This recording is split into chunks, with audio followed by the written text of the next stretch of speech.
pada meiosis 1, pada tahap awal akan terbentuk yang namanya profase 1. Profase 1 ini ada 5 tahapan. Yang pertama itu liptoten. Liptoten akan terjadi kromatid yang akan berubah menjadi kromosom. Inilah yang dinamakan kromosom. Kemudian yang kedua zigoten atau zigonema. Terjadi kromosom homolog yang akan berpasangan. Kenapa bisa berpasangan? Sebab memiliki unsur hidrogen yang sama. Kemudian yang ketiga pakiten. Pakiten adalah kromatid yang akan memisah, namun masih ada yang menyatu. Kemudian yang keempat diakinesis. Diakinesis ini akan berpindah silang atau kiasma. Kemudian yang terakhir dalam tahapan profase ini adalah kromosom akan bertambah tebal. Selanjutnya adalah metafase 1. Dalam metafase 1 ini kromosom berada di bidang ekuator atau di bidang pembelahan. Selanjutnya setelah anafase 1 adalah telofase 1. Pada telofase 1, membran inti mulai terbentuk kembali dan terjadi sitokinesis. Sitokinesis merupakan kondisi ketika sitoplasma dari satu eukariotik sel membelah menjadi 2 sel anak. Oh iya, pada telofase 1 selnya membelah dengan kromosom haploid atau N. Ingat ya, haploid. Nah, kalian perhatikan nggak sih kalau setiap fase ini ada tahap pertama dan tahap kedua. Misalnya telofase 1 dan telofase 2. Hal itu dikarenakan ada yang namanya interkinesis yang menandai batas akhir tahap pertama dan batas awal tahap kedua. Proses selanjutnya yaitu anafase 1.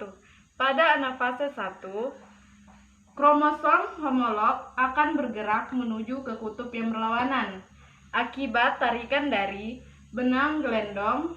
Selain itu juga akan terjadi kromosom. Proses anafase 1 selesai, maka kita akan berlanjut ke proses telofase 1.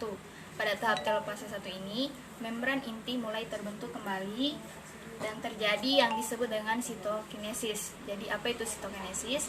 Jadi sitokinesis itu merupakan keadaan ketika sitoplasma dari satu eukariotik sel membelah menjadi 2 sel anak. Jadi pada tahap telofase 1 ini selnya membelah 2 dengan kromosom haploid. Pada tahap profase 2 ini, sentrosom membelah menjadi 2 sentriol yang akan menuju ke kutub sel berlawanan. Jadi pada tahap ini kromosom mulai memendek dan menebal dan membran inti sel mulai mengecil. Pada tahap ini pula benang-benang spindel mulai muncul. Nah, apa itu benang-benang spindel? Jadi benang-benang spindel itu merupakan bagian dari kromosom yang berfungsi menggerakkan kromosom pada saat sel mulai membelah. Nah, proses selanjutnya itu bernama anafase 2. Pada fase anafase 2 ini, kromatik akan dipisah secara berlawanan menuju ke arah kutub. Nah, kromatik yang sudah dipisah ini resmi disebut sebagai kromosom. Tahap selanjutnya adalah metafase 2. Kromosom mulai tersusun rapi pada bidang ekuator.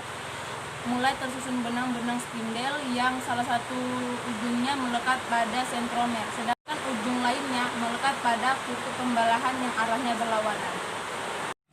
Kemudian yang terakhir adalah telofase 2. Tahap ini merupakan tahap terakhir dari meiosis 2. Pada tahap telofase 2 ini juga merupakan tahap pemberhentian proses keseluruhan meiosis. Pada tahap telofase 2, pembentukan inti, dekondensasi kromosom, dan aparatus gelondong akan menghilang. Namun, sel-sel yang memiliki meiosis cepat tidak akan mengalami dekondensation. Pada akhirnya, satu sel induk akan menghasilkan 4 sel anak, masing-masing dengan 1 sel kromosom haploid. Itulah penjelasan kami dari meiosis 1 dan meiosis 2. Kurang dan lebihnya mohon dimaafkan. Saya tutup dan ucapan Assalamualaikum warahmatullahi wabarakatuh.